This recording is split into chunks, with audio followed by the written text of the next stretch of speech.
All right, let's kick it off. What did Putin actually say in St Petersburg? Before I go there and show you the video here, let me just give you some context. So he was over in St Petersburg addressing, as you say, the domestic audience. It's an update. It's all this normal stuff that normal politicians actually go and do. Before I show you the video, I was just scrolling through my feed yesterday and I saw it was a headline that said how many countries are actually in BRICS, and it had like a little emoji pointing down like that. Click to open, and it opened and it went like that. It was probably about that big on my screen. And there must have been about another 20 odd countries that were in that, you know, hey, can we be part of that BRICS thing over there? Can we do that? Can we be part of that? I didn't see Ukraine in there yet, but no doubt at some time, you know, I think the Victorian government was in there. Did you hear about that here in Sydney or here in Australia the other day? The Victorian government? So Dan Andrews, the dictator hunchback himself, had an event. I don't know how you describe it. He went to a dinner and he was a speaker at the dinner, right? But it was for the Chinese consulate staff and the Chinese business people and the Chinese community. And so he went there, a completely normal thing that a politician would do, right? They rock up and they speak to the various communities, and it's the business community, people investing in Victoria and all that sort of stuff. But there was no media allowed. Victoria, where's Victoria? So the southern state here in Australia. Okay. All right, gotcha. So he's gone to this place, and you know, the Premier of Victoria, same as your governor in a state, he's gone to a meeting, and no media allowed. And he got in trouble for going to China and signing us up to the Belt and Road deal. And the Australian federal government had to pass legislation to unpick that, to say, hey, you can't do that. That's a federal thing, not a state level thing. And he's like, but I'm just trying to get investment for Victoria, and you guys are too slow. And or you know, I can kind of see his perspective. Yeah, I can. The reality is he's just overstepping the mark. It's just not his job. Why isn't it his job? Well, it's a federal responsibility. That's why. That's how kind of government works here in Australia. And his lack of transparency and his lack of understanding about what the potential threats are is just absolutely shocking. So yeah, it's pretty. It's a really strange thing, actually. I think what's going on there in Victoria and what he's actually doing. So he destroyed the economy. He said no one was going to have to pay for it. Lumped the state with gazillions of dollars worth of debt, and now he's talking about stepping down and leaving politics altogether. So it's a really, really strange thing. All right, you back there with me, Ed? I am. I don't know. Was that you or me? No, that was you. I was just talking, man, and no one was listening. So all good. Okay. Sorry. We're good. We got you there. All right, let's have a look at what Putin has to say in line with the BRICS stuff here. So he's talking about economics and the economy here. Very presumptuous. They are guided not by someone else's, but rather by their national interests. And with the countries of this type, the volume of our bilateral trade has increased by dozens of percentage points and sometimes several-fold, and they continue to grow. And this is yet another testimony to the fact that common sense, the verve of business, objective market laws are far stronger than the current political climate, and that means that the unsightly, essentially neo-colonial international system has ceased to exist, whereas the multipolar world order is getting ever stronger. This process is inevitable, which is often...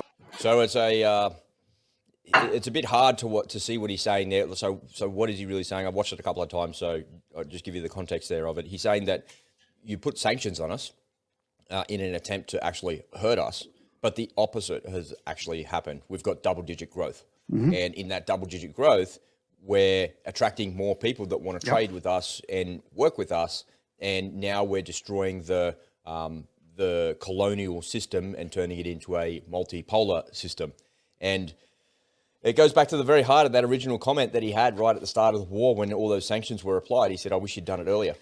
And here we are. We've done that. We've applied those sanctions. We're apparently causing him all sorts of financial pain and all sorts of problems in Russia. But the opposite seems to be true. Now, I don't know. The unspoken truth is I'm not in Russia. I'm in Cronulla, Sydney. I have absolutely no idea what's happening on the ground there. I saw a report with Scott Ritter. And I kind of have a bit of a love-hate relationship with this guy. I feel like he's a bit of a Putin apologist and maybe a Russian FSB double agent or something like that. Sometimes it just really kind of grinds my gears of the things he said. But he actually got off his ass and went to St Petersburg. And he said the Russian economy was absolutely pumping I don't know if you saw that report, Ed. I did. Yeah, so for catch everybody else up, he was saying the economy was pumping because the sanctions had been applied and all of the investment dollars that would typically go offshore outside of Russia were forced to go somewhere, and the only place that they could go was internally within the country. And I suppose that could only be a good thing, right? That's developing a country the way that it should be developed. Why is everybody looking offshore all the time for a return on their investment? Why aren't they investing in their own backyard? And Scott Ritter is saying that that's what the sanctions have done. And there's no surprise that Putin's talking about double-digit growth there. No, that's right. Another thing to consider is, the West, mostly America, we're stealing all these Russian assets. In Canada just announced, Trudeau went to Ukraine, and they had confiscated like a really large Russian cargo airplane, and it had literally landed like 2 hours before the sanctions were put on, and so while it was on, you get out, and you take that plane back to Kiev. That's right. That's what he did. So yesterday he said, so we'll give you that airplane, and they're doing this with a bunch of other Russian assets. They're freezing the assets, they're confiscating them, and they're turning them over, a lot of them over to Kiev.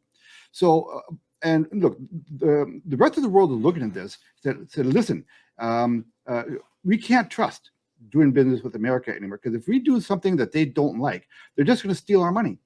Why would you want to be part of the SWIFT system if that actually happened, right?